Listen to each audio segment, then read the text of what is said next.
So guys, इस video में हम बात करने वाले हैं बैंक निफ्टी के बारे में। निफ्टी का वीडियो मैंने ऑलरेडी कल डाल दिया था। बैंक निफ्टी थोड़ा सा डिफरेंट परफॉर्म कर सकता है मंडे को। कहीं ना कहीं एसबीआई के रिजल्ट जो आए हैं बहुत खराब आए हैं। 35% से उनकी जो इनकम है वो डिक्लाइन हो चुकी है। बट थोड़ा बहुत डिस्काउंट हो गया था ये मार्केट में। अगर आपने देखा हो फ्राइडे को, अगर मैं आपको दिखाऊं, फ्राइडे को लास्ट में थोड़ा सा फॉल आया था और वो इसी न्यूज़ की वजह से आया था, जो मुझे लगता है कहीं ना कहीं मार्केट में। लेकिन अभी भी 47,000 के आसपास मार्केट होल्ड कर रहा है, तो एक साइकोलॉजिकल लेवल है।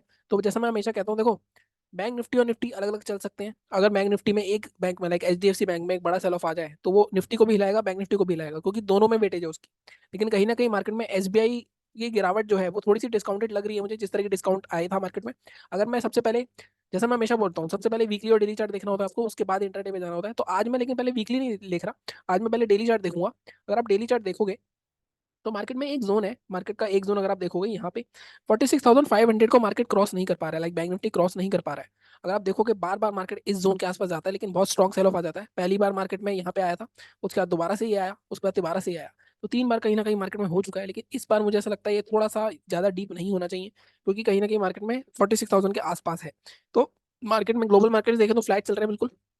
अगर मार्केट मान लो गैप अप या गैप डाउन हो जाता है, मान लो 46,000 के ऊपर ही गैप अप होता है, तो थोड़ा सा 46,000 के आसपास बेस बनता हुआ दिख रहा है मार्केट में, तो वहां से एक सपोर्ट लेके फिर ऊपर जा सकता है। लेकिन हमारे लिए इंपॉर्टेंट लेवल क्या है, अगर हम पोजिशनल जाना चाहते हैं, मतलब हमें पोजिशन बनानी है, तो हमारे लिए लेवल, अब इसका लॉजिक भी एक बार देख लो, उसके बाद लेवल की बात करते हैं। अगर आप लॉजिक देखोगे तो ये हमारा पहले ऑल टाइम हाई हुआ करता था, उसका दोबारा ये टूटा, ब्रेकआउट हुआ, अच्छी खासी मार्केट ने यहाँ पे की चिड़ी बनाई। देखो मार्केट ना ऊपर गया ना नीचे गया, निफ्टी भले ही ऊपर जाता जा रहा था, लेकिन बैंक निफ्टी आपको बहुत परेशान कर रहा था। उसके बाद एचडीएफसी बैंक का रिजल्ट आया, उसके बाद मार्केट में एचडीएफसी बैंक के बाद मार्केट में लगातार गिरा। ये गैप पड़ा हुआ था, हमने बात करी थी गैप फिल होगा पहले। यहाँ पे जब था तब भी मार्केट में मैंने आपको बताया था ये गैप फिल हुए बिना नहीं जाएगा मार्केट ऊपर। गैप फिल करा मार्केट ने, नीचे आया, बजट से पहले मूवमेंट दे दिया, बजट वाले दिन मूवमेंट नहीं दिया, और उसके नेक्स्ट डे मार्केट में अच्छा खासा ऊपर गया। और लेकिन मार्केट ने फिर से लास्ट में फेंक दिया ऊपर से। तो कहीं ना कहीं मार्केट में सेलर्स यहाँ पे प्रेजेंट हैं। तो हमारे लिए लेवल जो इंपॉर्टेंट है, देखो, जब जिस भी दिन मार्केट, इन तीनों की जो ओपनिंग है, अब इन तीनों की ओपनिंग देखो आप, इसकी ओपनिंग देखो, इसकी ओपनिंग है 46,573, यहाँ पे फोकस करो आप। इसकी ओपनिंग देखो 46,495, इसकी ओपनिंग देखो 46,568। तो हमारे लिए जो मेन इंपॉर्टेंट लेवल है 46,500, इस 600 का लेते हैं हम, थोड़ा बफर देके 600 तक का जोन ले लेते हैं। तो जब भी मार्केट, जब तक मार्केट 46,600 के ऊपर, अर्ली कैंडल की बात कर रहा हूँ, मतलब 1 घंटे की कैंडल क्लोज होनी चाहिए इसके ऊपर, उसका हाई ब्रेक होना चाहिए, तब जाके हम यहाँ पे कोई बाइंग की पोजीशन बनाएंगे। और अगर हमें यहाँ पे मिलता है तो मार्केट में टारगेट आपका इस गैप फिलिंग तक भी हो सकता है। एक 48,000 तक का टारगेट मिल सकता है, 13 से 14 पॉइंट ईजिली मिल सकते हैं हमें। बट हम टारगेट को, जैसा कि आपको हमेशा पता है, पहला टारगेट हम अपना 47,500 तक का रखेंगे, मतलब ऑलमोस्ट 1000 पॉइंट। अगर इसके ऊपर भी निकलता है तो ऑब्वियसली यहाँ तक आएगा तो मार्केट ऑलमोस्ट गैप फिल करने आएगा। बट ये जोन आप मार्क करना, ये लेवल मार्क करना, इस लेवल के ऊपर जब जाएगा तभी हम पोजीशन बनाएंगे, उससे पहले नहीं बनाएंगे। मैं पोजिशनल लेवल की बात कर रहा हूँ अभी, इंट्राडे की अभी इसके बाद बात करूंगा मैं। ठीक है, तो ये होगी बाइंग की बात, बहुत ही सिंपल सी एनालिसिस है। मैंने कुछ रॉकेट साइंस तो लगाया नहीं कि मार्केट में, अब देखो, जब भी ये दोबारा इस जोन के ऊपर जाएगा, प्रीवियस ऑल टाइम हाई के ऊपर जाएगा, जाने की कोशिश कर रहा है बार बार लेकिन नहीं जा पा रहा है, तो इसके ऊपर जाएगा तब मार्केट में हमें एक अच्छा खासा रन देखने को मिल सकता है। सेलिंग का करनी है, अब देखो, क्या हम इस कैंडल के नो के नीचे सेलिंग कर सकते हैं? अगर आप देखो ये आ रहा है आपका 45,990, कर सकते हैं, बट इस बार मैं आपको थोड़ा सा डिफरेंट लेवल दूंगा। हम इसको सेल तब तक नहीं करेंगे जब तक मार्केट 45,500 के नीचे नहीं आएगा। अब ये लेवल मैंने कैसे निकाला, तो आप ध्यान से देखो, मार्केट में ये वाला जोन था, यहाँ पे मार्केट में एक अच्छी खासी बाइंग आई थी, ये गैप क्रिएट हुआ था यहाँ पे, ये गैप फिल नहीं हो रहा था, 3 बार टूट रहा था, फिर टूटा मार्केट में, फिर इसके ऊपर निकला, ब्रेकआउट हुआ। तो इस जोन के नीचे मार्केट में फिर से सेलर्स एक्टिव हो सकते हैं। तो इसके नीचे आपको फिर से ये वाला जो बॉटम है ये देखने को मिल सकता है 44, यहाँ पे भी 1000 पॉइंट के आसपास हमारे पास टारगेट है, स्कोप है। और ऊपर भी अगर आप देखोगे, अगर 46,600 के ऊपर निकलेगा तो भी 1000 पॉइंट का स्कोप है। तो पोजिशनल वाले जिनको मतलब 1000-1200 पॉइंट पकड़ने हैं, वो इस जोन के बीच में ट्रेड नहीं करेंगे। ठीक है, तो बहुत ही सिंपल सी एनालिसिस है। ये हमारा बाइंग का जोन हो गया, ये हमारा सेलिंग का जोन हो गया। सेलिंग इसके नीचे, अर्ली कैंडल देखेंगे इस वीक हम, मैं हमेशा आपको 30 मिनट बोलता हूँ। सेलिंग के लिए फिर भी आप 30 मिनट देख लेना, लेकिन बाइंग के लिए 1 घंटे की कैंडल देखना, क्योंकि यहाँ पे बाइंग में बहुत स्ट्रॉन्ग सेल ऑफ आ रखे हैं 3 बार। ठीक है, इसके अलावा मार्केट अगर नीचे जाता है तो इसके ऊपर तो कुछ भी नहीं करना। अब हम बात कर लेते हैं, ये हमारी होगी वीकली की बात। एक बार वीकली चार्ट भी मैं दिखा देता हूँ आपको, डेली वीकली पोजीशन की बात हो गई। अगर आप वीकली चार्ट पे भी जाओगे तो वीकली चार्ट पे भी आपको कुछ डिफरेंट नहीं दिखेगा, यहाँ पे कुछ ऐसा ही दिखेगा आपको। देखो यहाँ पे वीकली चार्ट पे क्या हो रहा था, ये मार्केट ने 4 हफ्ते कंसोलिडेट करा, ब्रेकडाउन हुआ इसका, ये ऑल टाइम हाई के अंदर भी आ गया मार्केट, अब इसको क्रॉस नहीं कर पा रहा है अगर आप देखो ऊपर। ठीक है, तो हमने लेवल इसके ऊपर ही रखा है, तो लेवल हमारा बिल्कुल सिंक है, लेवल में कोई दिक्कत नहीं है, सेलिंग का भी बाइंग का भी। ठीक है, तो ये बात हो गई हमारी वीकली और डेली चार्ट की, बहुत ही सिंपल सी एनालिसिस है। लेवल्स आपको मार्क हो गए हैं सारे, उस हिसाब से आप ट्रेड कर सकते हो, पोजीशन बना सकते हो। ठीक है, अब हम चलते हैं, सबको डिलीट करते हैं पहले, इसको डिलीट करता हूँ मैं सब कुछ को। और यहाँ पे हम 15 मिनट के चार्ट पे चलते हैं। अब देखते हैं इंट्राडे के हमारे क्या लेवल्स रहेंगे, एक बार इसको हटा देता हूँ मैं। इंट्राडे के लेवल्स के लिए हम जा रहे हैं। अब इंट्राडे के लेवल्स के लिए आपको क्या करना है, सबसे पहले अगर हम ये तो देख ही रहे हैं कि मार्केट में लगातार सेल ऑफ आया है। मार्केट में अगर आप देखोगे तो ये पूरा जोन, ये जोन मार्केट में लगातार 2 दिन होल्ड करा है मार्केट ने और इसी के आसपास मार्केट कहीं सस्टेन कर रहा है। अगर आप यहाँ पे देखो मार्केट इस जोन को बार बार सस्टेन कर रहा था, ऑलमोस्ट 1 दिन हो गया, 2 दिन हो गया, ये तीसरा दिन मार्केट इसके आसपास ही रुका है, तो कहीं ना कहीं ये जोन मार्केट के लिए बहुत इंपॉर्टेंट है।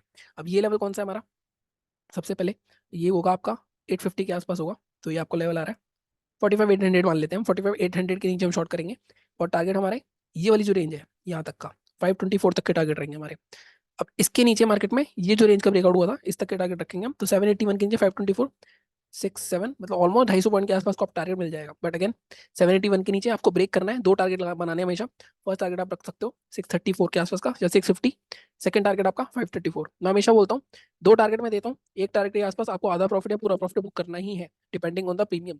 अगर आपको 20% रिटर्न मिल रही है तो आप बुक कर लो पूरा प्रॉफिट, भले ही आपके टारगेट नहीं आ रहे हो। ठीक है, तो इस हिसाब से चलना है, क्योंकि बैंक निफ्टी में भरोसा नहीं किया जा सकता, ये किस तरह पलटी मारता है वो आपको पता ही है, पूरा प्रॉफिट आपका लॉस में बदल सकता है। ठीक है, सेलिंग की बात हो गई, बाइंग के लिए बात करते हैं अब हम। देखो बाइंग के लिए थोड़ा सा मुश्किल है। एक तो मार्केट में ये जोन है हमारा 46,30, क्योंकि मार्केट बार बार इसके ऊपर सस्टेन करा फिर टूटा। एक जोन हमारे पास ये भी आ रहा है 320, बट मैं आपको बोलूंगा हम 46,30 ही रखते हैं, बट बाइंग के लिए थोड़ा सा आपको बैठना पड़ेगा। अगर आप देखो काफी बड़ा जोन आ रहा है, अगर मैं इसको देखूं तो ये भी काफी दूर है मार्केट में। बट अगेन जो रूल्स हैं वो रूल्स हैं, उसके हिसाब से वैसे तो एक जोन ये भी बन रहा है हमारा। ठीक है, तो मैं थोड़ा सा इसको एडजस्टमेंट करता हूँ इस लेवल की, हालांकि मुझे ऐसा लगता है सेफ लेवल यही है हमारा, फिर भी हम 46 ये वाला जोन ले लेते हैं 46,300। ठीक है, 46,300 15 20 नहीं 38, इसके ऊपर हम मैक्सिमम टारगेट हमारे 550 हो सकते हैं। 465 फर्स्ट हो जाएगा, सेकंड टारगेट आपका 550। 550 के आसपास मार्केट फिर रुकेगा, ये वही लेवल है जहाँ से बार बार सेल ऑफ आ रहा है मार्केट का। इसके ऊपर हमारा अगर निकल जाता है तो एक अच्छी शॉर्ट कवरिंग आ सकती है, मतलब आपको 46,800 तक भी लेवल मिल सकते हैं। बट अगेन हम रूल्स के हिसाब से चलेंगे, रूल्स के हिसाब से हम आपके ये 2 टारगेट है, नीचे के 2 टारगेट है।